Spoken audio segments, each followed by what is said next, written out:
araw po sa inyo lahat. Meron na bang panibagong share sa inyo, solar system computation. Ngayon mag-proceed tayo sa loads computation. LED light, 5 watts, 8 hours a day, 1 pieces, 40 watts hour a day. Mag-proceed tayo sa battery, lead acid battery.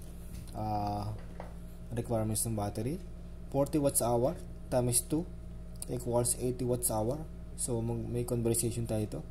Current equals power divide voltage, 80 watts hour divide 12 volts, so equals 6.6 Ah. Yan, wala tayong makakuha 6.6 Ah, kaya ang gagamitin natin 7 Ah na battery. Ngayon, bago natin makuha si watts hour a day, 7 Ah times 12 volts equals 84 watts hour.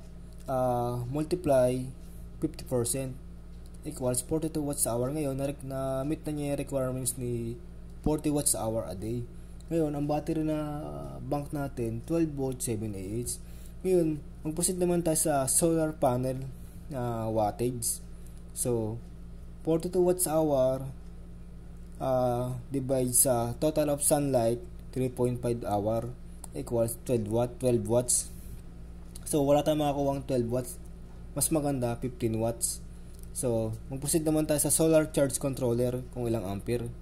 15 watts divide 12 volts equals 1.25 ampere. So, wala namang solar charge controller na 1.25. Ang available niya, 10 ampere, 18 volts to 12 volts, auto volts siya.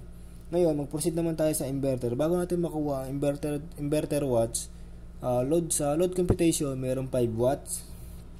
So, 5 watts plus 20% equals 6 watts. So, wala namang 6 watts na inverter. Ngayon, ang available, 300 watts lang yung minimum niya.